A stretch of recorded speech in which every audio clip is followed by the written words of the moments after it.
gonna be a little something more. I've got a plan in mind, a special thing in store. The light bulb inside my head says, get out and play, 'cause you never feel this way. It's my lucky day, it's my lucky day. It's my lucky day, my lucky day. Don't need a pot of gold, a rabbit's foot or to be told. It's my lucky day, it's my lucky day.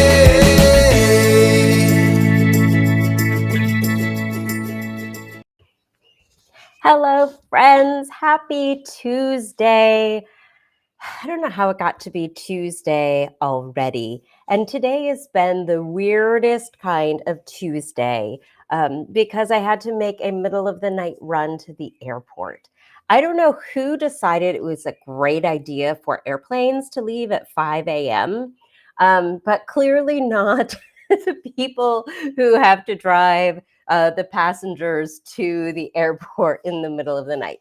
Fortunately, the airport is not far away. I was, back home just about an hour later.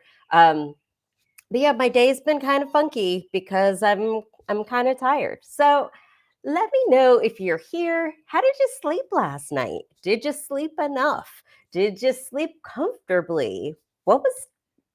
Did you dream something interesting? I had you never have to be sorry, kid. So I had the weirdest dream when I got back.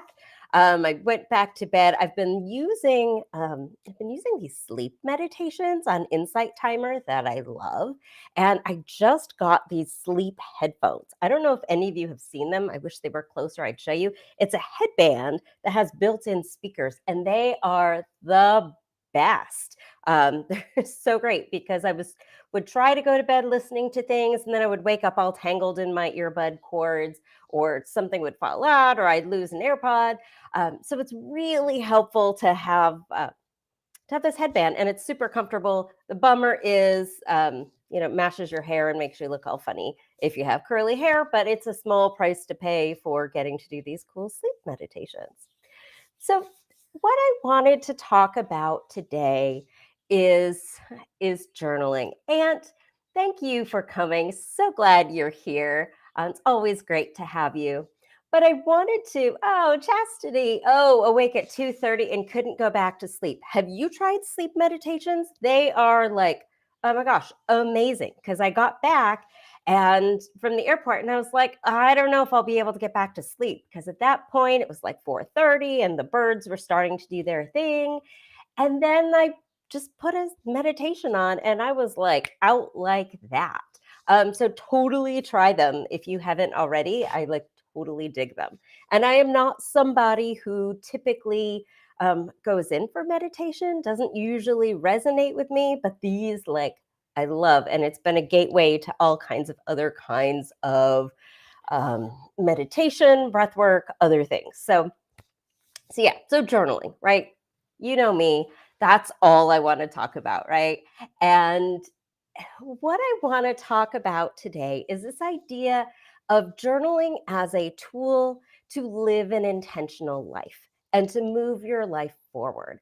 I've been having a lot of conversations with folks lately who are surprised when they hear me talk about journaling like this, that it didn't occur to them, as helpful as journaling is, as much as they also like to journal, this idea of a tool for intentionality. And I'm not, I didn't make this up. I just discovered it for myself. And it came about accidentally on purpose. So many things in this journey have come about accidentally on purpose. Because it used to be, once upon a time, I just wrote stream of consciousness style, whatever came to my brain, made it on the page. That's how I journaled for years and years and years. And some time ago, I felt this need to add more structure to my day, to my journaling, to to really give myself a tool to exactly what I said before, be more intentional with the way I live and the way I move through my life.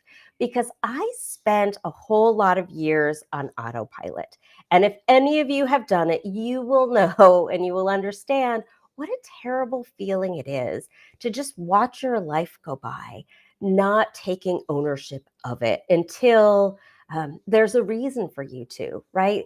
I think sometimes, and I try not to spend too much time thinking about it, about all of the things I missed because I was too busy just cruising, right? So, creating a practice for me to help me really be intentional, to live in the here and now, just has been the greatest gift for myself.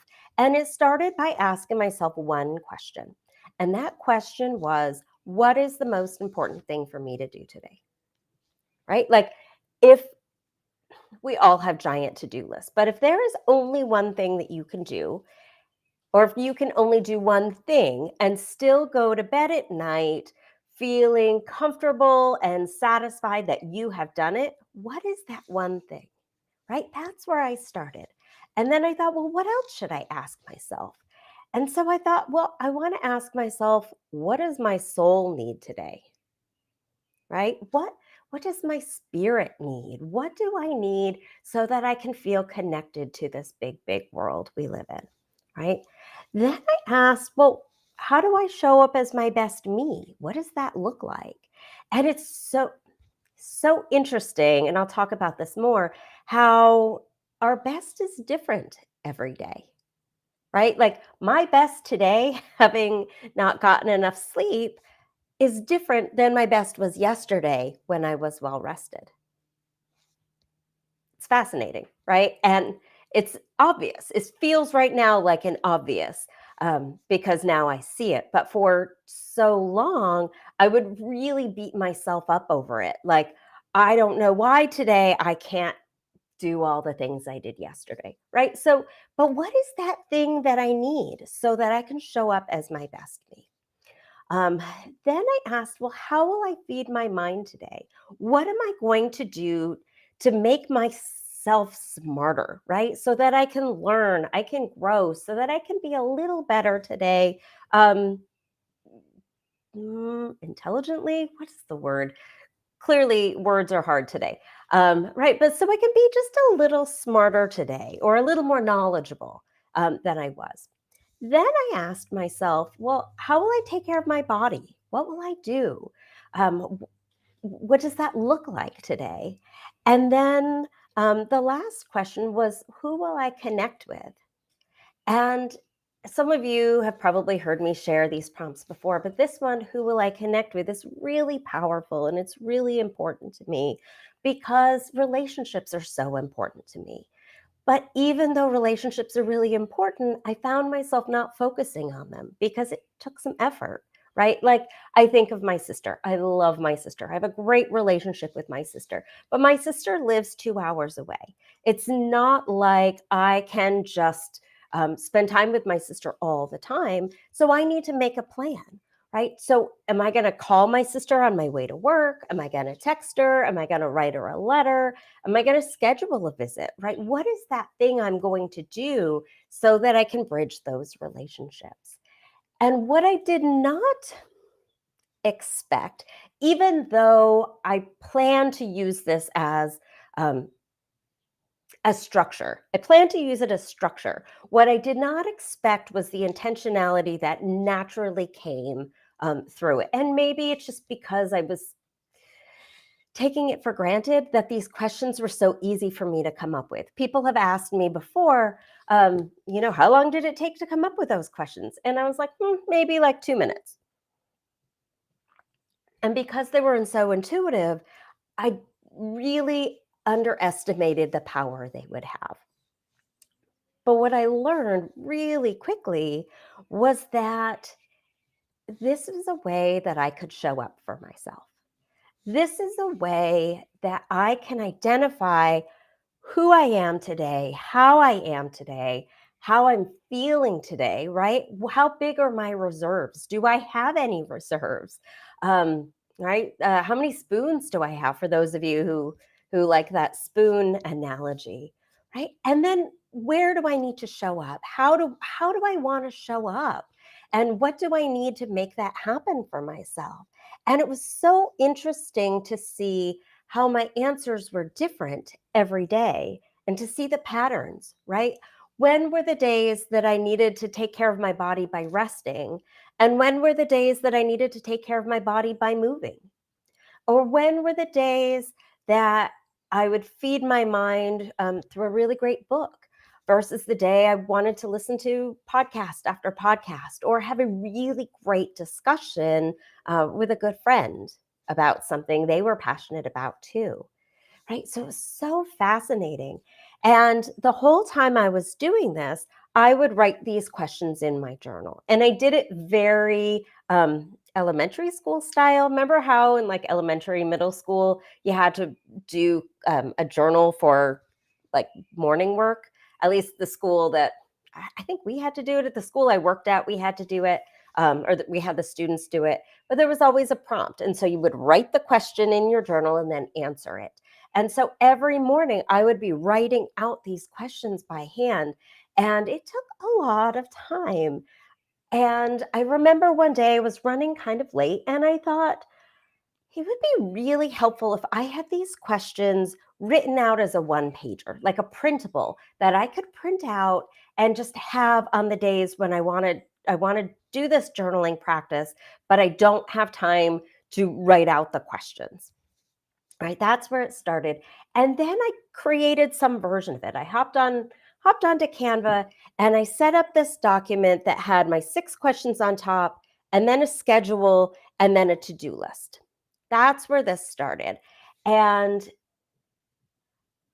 I developed this practice where, in addition to writing in my journal, I would also sit and do this one pager where I would look at my schedule to help me identify where I need to be and really think through that. My to-do list was mostly, what are the things that I need to do that are in my brain now, not my master to-do list, right? But what are the things I need so that I'm prepared for these things on my schedule? And it's interesting to see what comes up there, because sometimes it's sweep the kitchen floor, right? Or it's, oh yeah, I forgot today's the day I wanted to wash the sheets, or whatever it is that comes to mind. That's what went on there. And again, over time, I could see the patterns, and it became really helpful to have it on a clip. I put it on a clipboard and I hang it on the wall above my desk so it's in the line of sight all day while I'm working. Because I discovered too, when I closed my book, it's like my answers disappeared and I didn't see them again until tomorrow. And then maybe I did it, maybe I didn't do it. And over time, it's been fun to see how this practice has grown and shifted and morphed. And I've changed up my questions for the start of the year, and then I gave them a recalibration within the last couple of weeks. And then I kept thinking about all of this other data that I wanted to track and information I wanted to keep. Like, I'd love to make a note of what the weather is like, because my moods, I find, are very tied to the weather. The Amanda you get on a sunny day is going to be a different version than the Amanda you'll get on a rainy day, or just a dark, gloomy day, or a cold day versus a warm day. And so I think it's really interesting to track that data. I decided I wanted to track the phases of the moon. I've been doing some lunar journaling, which has been super interesting. I don't have enough of it under my belt to really talk intelligently about it, but when I do, then I will. But then I also wanted a spot where I could feel really grateful. And this is part of an exercise that I'm doing to really nourish and strengthen my relationship with money, to express my gratitude, to really deeply feel it for something that money makes possible. So I revamped my to-do, or my one pager. So I've got my questions up here. I always write the date out longhand. I included a spot for my word of the year, my theme. And the theme that I chose for 2023 was nourish, right? Like nourish myself by taking better care of myself. And my journal prompts are really aligned to it. And then here is the spot. Here's the spot where I write my gratitude. And then my weather tracker is here. And then here's the moon tracker, and I haven't filled that in yet, right? I kept my schedule. I kept my to-do list. I included a spot, and I didn't fill it out today because I was short on time. Some marketing outreach, right? Who am I going to connect with today? That's really my plan. And then added spots up top, and this is new for me too, to create or I created a space to write my Ikigai verse. Those of you who know my friend David Marlowe, he's the Ikigai guy. He is absolutely incredible. If you don't know him, please look him up, follow him, connect with him. He's a very smart person. He's a very genuine, amazingly warm person who I feel like everybody should know. He makes the world a better place. But he has really helped me to craft my Ikigai verse, or a statement of purpose. You can think about it, right? Why am I here? And so I created a space on my one pager where I can write it every morning. So every morning I get to remember that I cultivate growth through curiosity, creativity, communication, and connection. That is my touchstone. Every morning I go back to it. And so then when I do my intention setting questions, I am really using this again as a touchstone. Well, if I'm using creativity and curiosity and communication and connection, right? How do they show up in these different areas of my life? I also created a spot for my new moon intention because, again, I'm doing some lunar journaling. And so taking a moment to write that out so it stays fresh and vivid in my mind has been very powerful. And then I included a line here for if I pull a tarot card or an oracle card, because I've been playing with those as well. So this is really my dashboard. It's my life dashboard, if you will. And I love starting my morning this way because I really get to decide how I'm showing up, where I'm showing up, and really identify what I need for that. How do I want to feel? Right? And what is that going to take? Carrie, I'm so glad you're here. And I love this comment. I so appreciate how you reflect on how the journaling is working for you and then make changes to it to make sure it's still serving you. Yes, that is so, so important because we're different all the time. We learn, we grow and evolve, and our journaling practice should do that too. Because journaling is not something we do because we need one more thing on our to-do list. If you are journaling just because you feel like you should, you're doing it to check the box, you have my permission to stop journaling until you are ready to do it in a way that really serves you. And what that looks like may be totally different than what it looks like for me. And what's really exciting is that you get to figure it out for you. You get to go through the process of deciding what journaling needs to be for you, what you want it to be. You get to decide what you want to get out of your experience. You get to decide how you're going to get there. And it is the coolest journey. People ask me often when I talk about this, well, how long did it take to create this? This has been something that's been in process for me for the better part of a year and change. And I mean, really, once I made the edits to it, I hung it up on my wall and I thought, oh, you know what I also want to do? I also want to add my habit tracker. So I'm thinking I'm going to take this section here, divide it up, and add a space for my habit tracker. And that way it frees up. I've got 4 clipboards here. That way it frees up a space for something else that I need to keep front and center, right? But again, this is my dashboard. This is my tool. This is how I move my life forward. kid. Thanks for coming. This is my son, who's back in Florida, doing great as always. Gotta eat dinner now. Love you. I love you too, sweetheart. Any of you who are listening who have children and think, oh my gosh, I don't know what I'm going to do with them when they're teenagers, they're the best. Having teenagers is absolutely the best. He's no longer a teenager. He's almost 21. But having big kids is seriously the best. If I had known that when my kids were little, it would have made those years a little easier, I think. Anyways, journaling, dashboard, intentionality. Yeah, journaling really can and journaling really can be that intentional tool that moves your life forward if that's what you want it to be. That's what I want my journaling to be for me. And I feel like everybody needs some kind of practice that moves their lives forward. And if you are thinking that journaling could be, it could be that for you. Again, it doesn't have to look like that. But if you're thinking, okay, she's been blabbering on about journaling. I've been in her world for quite some time. She maybe knows what she's talking about.